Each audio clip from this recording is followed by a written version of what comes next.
Good morning, everyone, and welcome to our session on the comprehensive assessment of learners with special needs. Today, we'll be exploring effective methods, the important legal frameworks, and best practices that ensure inclusive and ethical evaluation for all learners. I'm excited to dive into this crucial topic with you. Let's get started. Today, we're focusing on assessment methods specifically designed for learners with special needs, all within the framework of inclusive education. It's important to understand not only why these assessments matter, but also the unique challenges they present. We'll explore a range of tools and approaches tailored to accommodate different disabilities, ensuring that every learner's abilities are fairly evaluated. Additionally, I'll walk you through the key legal and ethical guidelines that shape these assessments. Along the way, I'll share best practices and real life examples to help illustrate how these principles work in practice, ultimately aiming to support accurate, fair assessments that promote meaningful growth for all learners. When assessing individuals with learning disabilities, it's important to use methods that specifically address their processing difficulties and challenges with attention. For those on the autism spectrum, we need to adapt our approach to accommodate differences in communication and social interaction, ensuring they feel comfortable and understood. Physical disabilities require us to create accessible testing environments and provide any necessary assistive devices, so no barriers interfere with the assessment. Similarly, for individuals with visual or hearing impairments, we must use alternative formats and communication methods that suit their needs. Speech and language disorders call for tailored communication aids during assessment to support effective understanding and response. Lastly, when working with individuals who have intellectual disabilities, instructions should be concrete and simplified, and we should offer alternative ways for them to demonstrate their knowledge. Each of these considerations is crucial for conducting fair and accurate assessments. When we talk about assessment methods and tools, it's important to consider several approaches to get a comprehensive understanding of a learner's abilities. First, formal assessments involve standardized tests, but these can be adapted with accommodations like extra time, different formats, or alternative settings to better suit individual needs. Then, there are informal assessments, which include observations, interviews, and checklists. These provide valuable contextual insights that formal tests might miss. Next, alternative methods focus on practical demonstrations of skills, such as performance tasks, portfolios, and project-based assessments, allowing learners to showcase their functional abilities in real-world scenarios.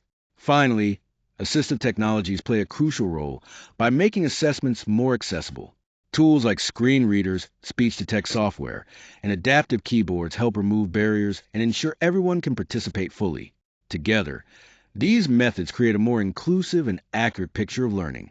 When we look at the legal and ethical considerations in assessment, there are several key frameworks and principles to keep in mind. First, the Individuals with Disabilities Education Act, or IDEA, guarantees that every child has a right to a free, appropriate public education, and that assessments must be individualized to meet their specific needs. Then we have Section 504 of the Rehabilitation Act, which plays a crucial role in preventing discrimination and ensuring that reasonable accommodations are provided. Alongside these, the Americans with Disabilities Act, or ADA, requires that educational environments are accessible to all students. On the ethical side, confidentiality and obtaining informed consent are fundamental. We must always protect the privacy of learners and ensure they or their guardians fully understand and agree to the assessment process. Fairness is another cornerstone of ethical practice, especially by being culturally sensitive and avoiding biases that could affect test outcomes. Lastly, collaborating with families is vital. Not only does it show respect for each learner's background and rights, but also helps maintain the dignity and legal protections necessary throughout the entire assessment process. All of these elements work together to create assessments that are both legally compliant and ethically sound. When designing assessments, it's crucial to individualize them to align with each learner's unique profile and strengths. This ensures that the evaluation truly reflects their capabilities. Using multiple assessment methods also helps by providing a broader, more comprehensive picture of a learner's abilities, rather than relying on a single approach. Providing necessary accommodations like extended time, preferred settings, or alternative formats supports learners in demonstrating their true potential without unnecessary barriers. Equally important is training assessors thoroughly so they understand specific needs and can skillfully implement the required adaptations. Involving learners and their families in the process brings valuable insights and fosters a supportive environment. Lastly, regularly monitoring progress through formative assessments allows us to adjust instruction and interventions effectively. Together, these strategies help create assessments that are accurate, respectful, and truly meaningful. When assessing individuals with dyslexia, one effective approach is to use audio-based tests and encourage oral responses. This helps bypass the challenges they face with reading, allowing their true abilities to shine through without being hindered by decoding difficulties. For those on the autism spectrum, accommodations like visual aids, social stories, and maintaining predictable routines can significantly reduce anxiety. These tools provide clarity and structure, making the assessment experience more comfortable and accessible.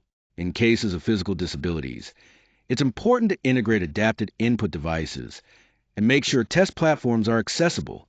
This inclusion ensures that physical limitations do not prevent someone from fully participating and demonstrating their knowledge.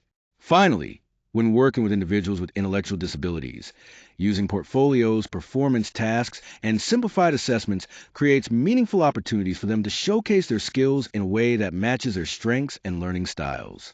This approach focuses on practical demonstrations rather than traditional test formats. When considering the key takeaways, the first point I want to emphasize is the importance of flexibility and legal compliance. It's crucial that we adapt our approaches to fit each learner's unique needs, while also staying fully aware of and adhering to the legal mandates that protect their rights. This ensures not only effectiveness, but also fairness and respect. Next, diverse assessment methods and team collaboration play a vital role. By using a variety of tailored assessments, we can more accurately understand the different abilities learners bring. Equally important is the active involvement of a collaborative team, including educators, specialists, families, and the learners themselves, to create a comprehensive support system. Lastly, ongoing support and sensitivity are essential throughout the process. We need to continuously monitor progress to guide instruction and provide timely assistance. Providing thorough training for educators and assessors helps them apply accommodations properly while upholding ethical standards. And of course, being sensitive to cultural and personal factors ensures that assessments remain fair and respectful for all learners.